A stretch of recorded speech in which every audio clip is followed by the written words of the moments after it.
We are in a new series. It's a short one because the book's short, Habakkuk.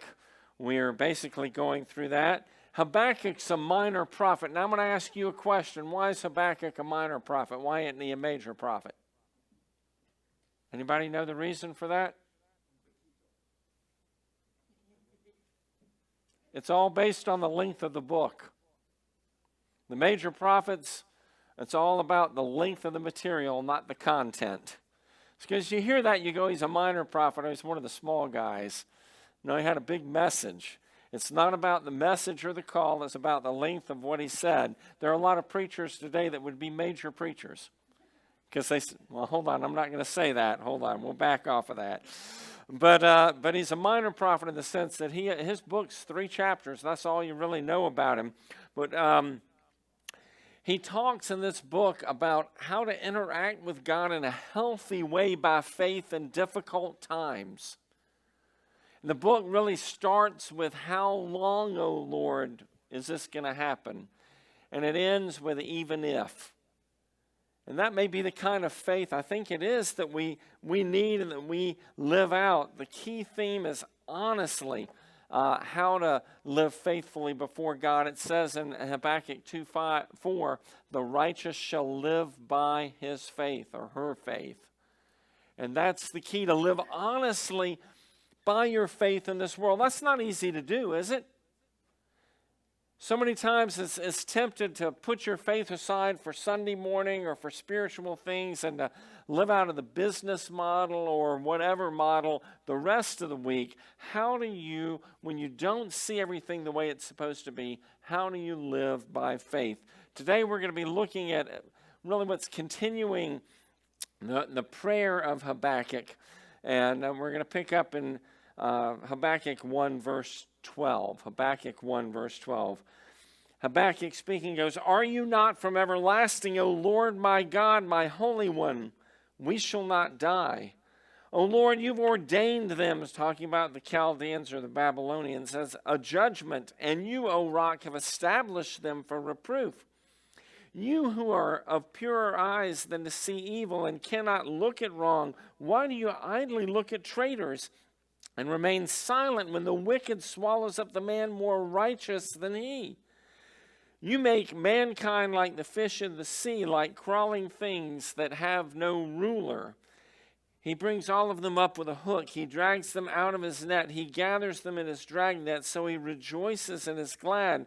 Therefore he sacrifices to his net and makes offerings to his dragnet, for by them he lives in luxury and his food is rich. Is he then to keep on emptying his net and mercilessly killing nations forever?" All that speaking about the Babylonians.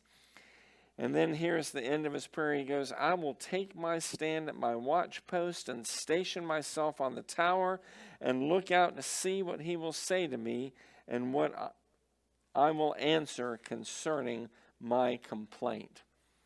Habakkuk, minor prophet, he's writing this in a time in the history of Judah that was really on the downslope. He's writing it during the reign probably of Jehoiakim, and that doesn't mean a whole lot, but in Judah there were some very good kings, and probably the 2 best kings after David would have been Hezekiah, and the second one would have been Josiah. My son, it was only by the intervention of his mom that his name wasn't Josiah. I was that swept away with King Josiah. He instituted reform in Israel, took down all the high places, which are the places where they worship the pagan gods, and reinstituted the Passover. He did all kinds of things to turn people back to God. And there was a great revival at that time. But as you and as I know, revival and all that can't be legislated. His son Jehoiakim came in, and Jehoiakim was one of the most wicked. Was one of the most wicked kings in Judah. And as a matter of fact, he was so wicked, the prophet Jeremiah spoke during the reign of Jehoiakim as well. And there was one point where he wrote out the prophecy of God on a scroll talking about how God was going to judge the people of Judah for their sin. And he didn't read it in the presence of Jehoiakim because he'd have been killed and he was told not to, but one of Jehoiakim's scribes read it, and he was in the winter palace, Jehoiakim was, and every time they read off the scroll 3 or 4 lines, the king just cut it off and threw it in the fire. He had that little fear of God or respect for God. This is the time that Habakkuk was writing in, and he had probably seen that time of revival, and now he's seeing the country crash. And it's probably after the time of the Battle of Carchemish where Babylon became the predominant power in all the region. As a matter of fact, they changed their alliance, which they shouldn't have made alliances anyway. Jehoiakim changed them from Egypt to Babylon after Babylon defeated Egypt at Carchemish. So there it is. For the faithful, they didn't understand what was going on. Would you in a time like that? You tasted that revival, and now you see wickedness coming right on the heels of that. And you're going, God, why aren't you answering our prayer? Why aren't you keeping the revival going? Why is this people over here rising up and conquering everybody? What's going on? And as you ask things, they're not being answered. What about you? Haven't you been in places like that? Haven't there been times where you've cried out to God and rather than getting the answer that you expected, you got something that, quite frankly, almost seems ungodlike that you see God doing? His ways are strange, are they not? You can't really fathom God's ways. You can't understand them. So what do you do in a time like this? There are a lot of people, frankly, that walk away. When God does something they don't understand, they don't like, it seems like it doesn't fit with God, they walk away. How many of you heard there's been more evil carried out by the church than there ever was? Bum, bum, bum, bum. Well, number one, that's a lie. Number two, there's some truth to it. The church has done some pretty rotten things, right? So some people just walk away. I don't want to serve that God of the Old Testament who smashed heads and did this and told people to, and they walk away when they don't understand. Some people do that. There are other people, and this is a group of people within the church of God right here, and I think what they do is they just sort of go, what I'm doing is I'm backing away a little. God doesn't act like I can trust him, so what am I going to do? I'm not going to trust him. I'll go to church, I'll pay my tithe because I don't doubt there's a God, but I'm not entrusting him with too much of myself. Friends, I want to let you know I've been there. I've been at that place. When I thought I was following what God commanded me to do, and I lost my livelihood, and I thought calling and everything else, and it was months before I could really talk to God. And I can remember telling Rachel, and I've told this story before, she goes, I'm worried about you. I go, you don't need to worry about me. Follow God, go to hell. What's the choice? Was I trusting him? No, not with anything. But I believed him. And I think there are people in the church that are here. And we need to get beyond that, because the third option is the only option that really is viable if you want to be honest with who you are and live faithfully before God. And that's the one that Habakkuk is showing us here. How do you live by faith when you don't see it? When you don't see it happening? Today we're looking at that. How do you pray and live when you don't understand what's going on and you may not like it? How do you do that? And I'm going to lay out really 3 principles, and they're principles you can use in your life that are here in the book of Habakkuk. The first one is you've got to remind yourself about God. You may not understand what God's doing right now. You may not like what he's doing right now, but that's when I have to step back and remind myself about God, what I know and what I'm sure of, what the Bible tells me about God. You do this in your relationships. Guys, there have been times that you don't understand what your wife's doing. And you can jump all over and go, I'm never trusting, I'm never doing anything. That's called stupid. Or you can step back and you can remind yourself of the character that she has, the relationship that you have, and the things you know about her. Isn't that what makes sense? And then you try to bring the other into perspective looking at that. That's what Habakkuk's doing here. And it's in verse 12 that he brings out 5 things here. The first one is he reminds himself, God is eternal. God's eternal. He says it in all of them are in Habakkuk 1:12. He says, are you not from everlasting? In other words, does God know what's going on? Absolutely. He's eternal. He's got the whole perspective. What perspective do we have? A little bit. We get a snapshot here, but he gets the whole perspective. And so he reminds himself, God, you're eternal. You're eternal. Was God the one who bound up his plans with the people of Israel, with his covenant people? Yes. He's not going to wipe all that out because his plan's there. He's eternal. He is eternal. Not only is he eternal, but he's the Lord. He says, oh Lord, my God. Now, why is that a big deal? We just think Lord's a name. But when it's written the way that it is there in all caps in your Old Testament, that's using the covenant name of God. God appeared to Moses in the burning bush. You remember that story, right? Exodus chapter 3.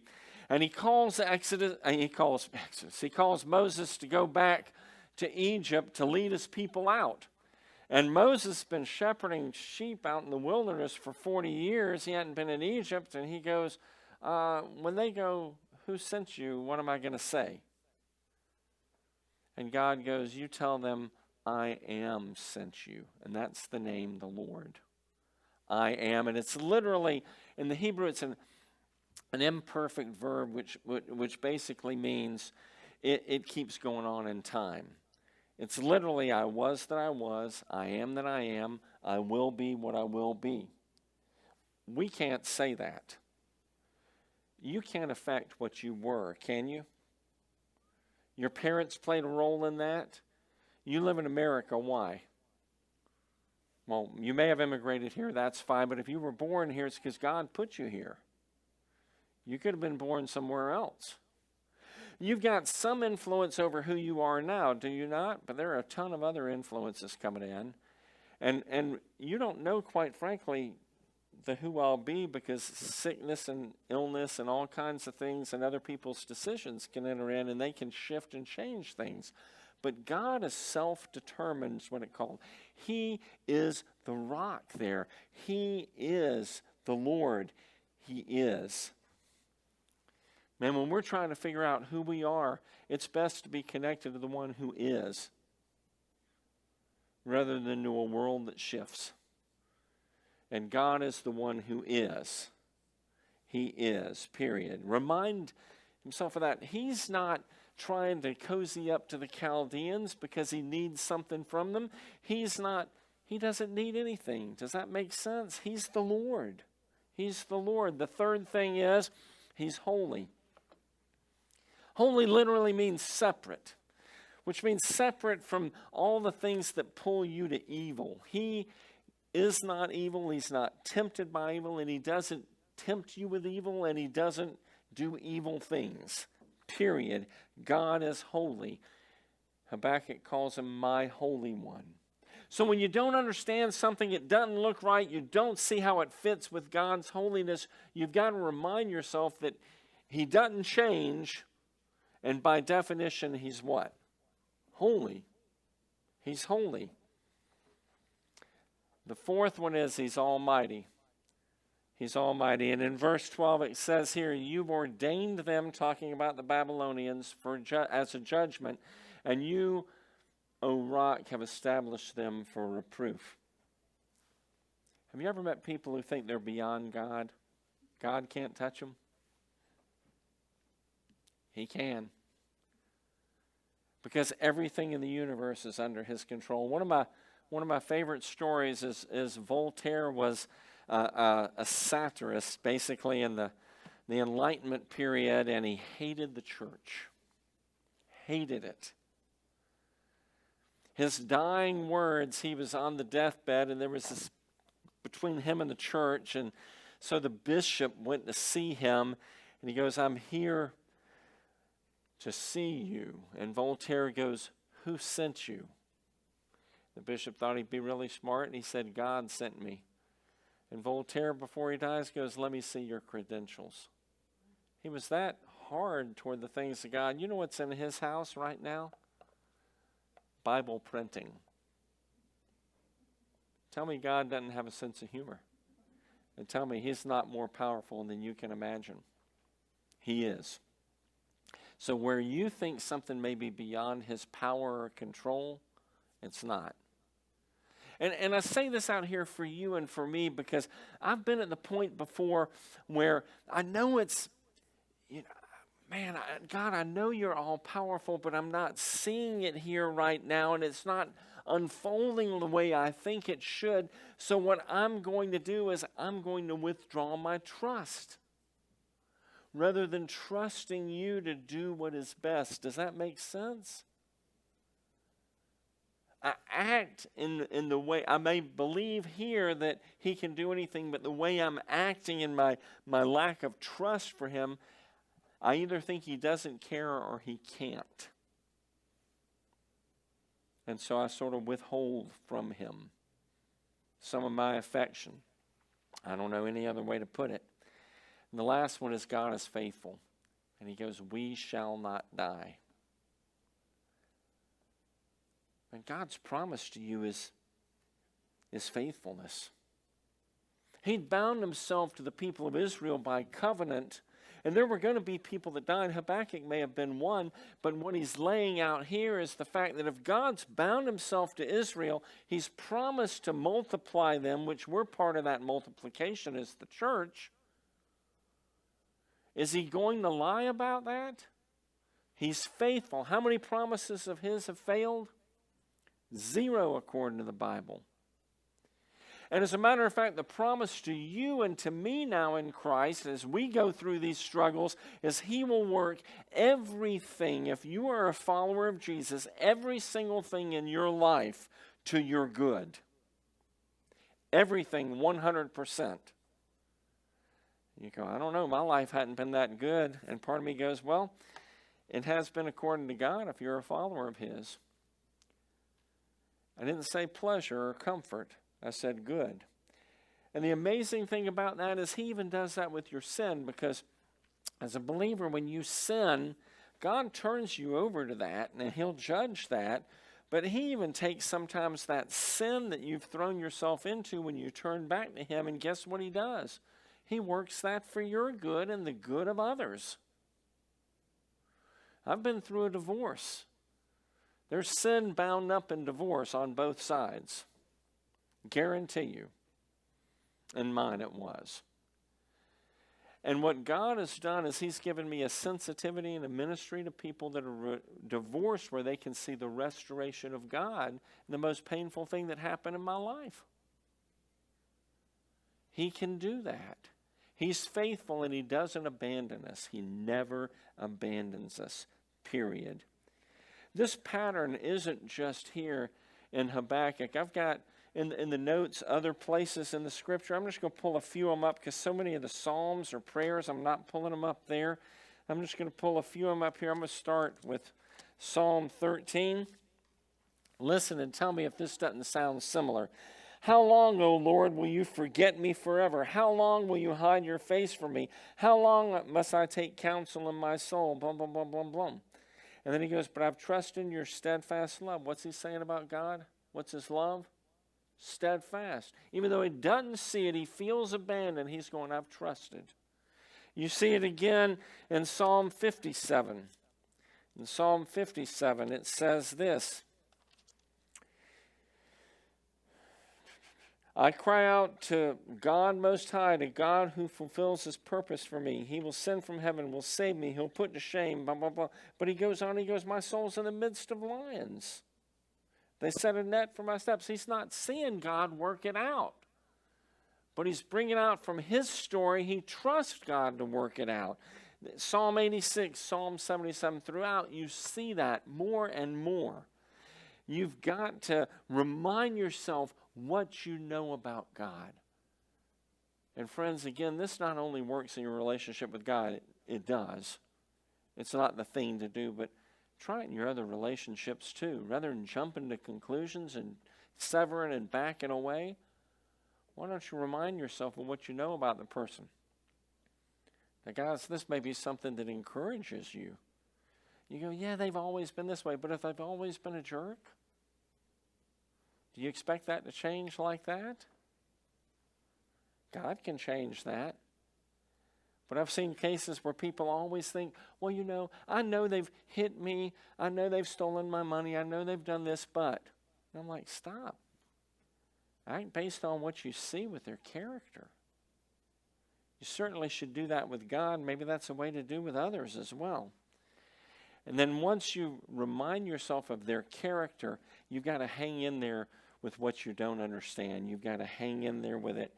And it's really Habakkuk 1:13-17, but I'm just going to read one verse of it. You who are pure of purer eyes than to see evil and cannot look at wrong, why do you look idly at traitors and remain silent when the wicked swallows up the man more righteous than he? He's laying it out, and he's going, I don't understand this, God. I've reminded myself of who you are. I know you said you're doing it. You said you're raising up these wicked people to judge us. How can you do that? How can you be righteous and holy, and how can you do this? I don't understand it. But he hangs in there with God with it. He doesn't turn his back. He doesn't start judging God. That's always a dangerous place to go. But he hangs in there with God with that. Friends, look at some of the people who have done that in the Bible. Abraham was somebody that hung with God. He was told to leave where he was and God would give him this place. What was the only real estate he owned in the promised land? A grave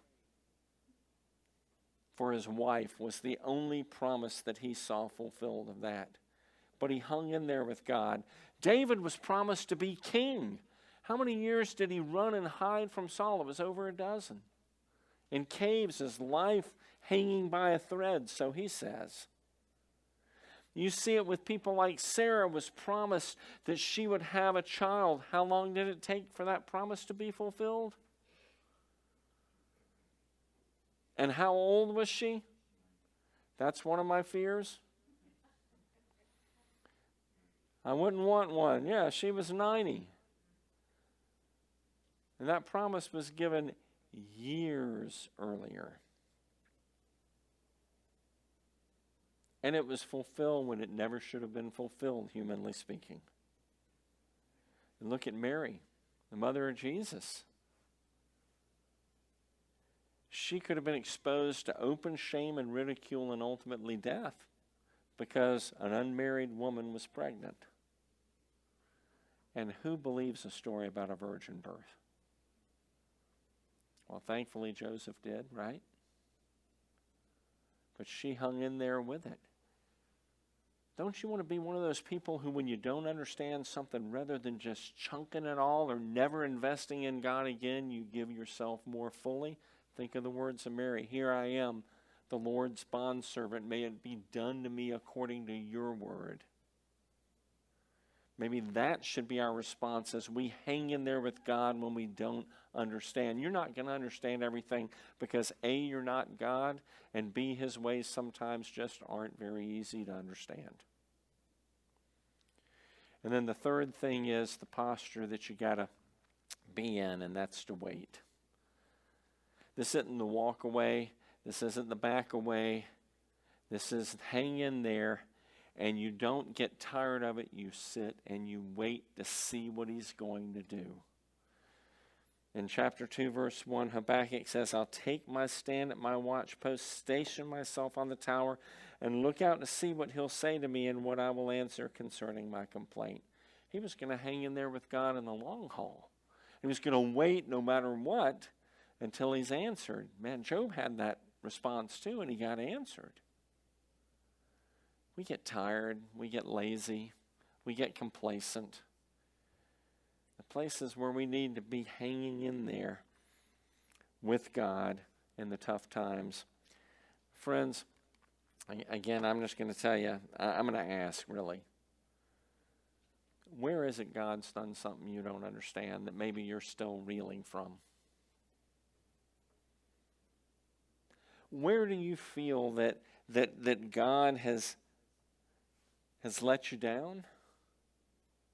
Has allowed things to happen that were ungodly, maybe? Where?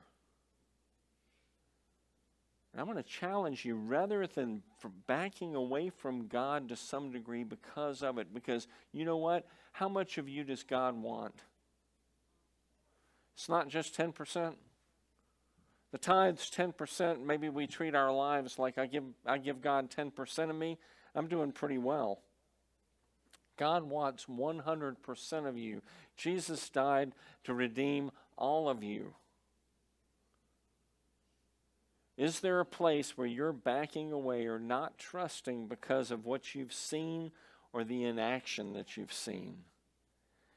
How can you remind yourself of who God is and His faithfulness to you in the other areas? How can you hang in that area and be honest with Him? Go, I don't understand this because it doesn't seem to connect with who you are. And how can you position yourself to wait while you're serving, while you're loving, and while you're giving yourself to Him? Habakkuk didn't stand back and go, well, I'm not going to say anything or be a prophet until I get the right answer. He kept doing what he knew God called him to, and he was waiting because he knew God wouldn't let him down, and He won't let you down either.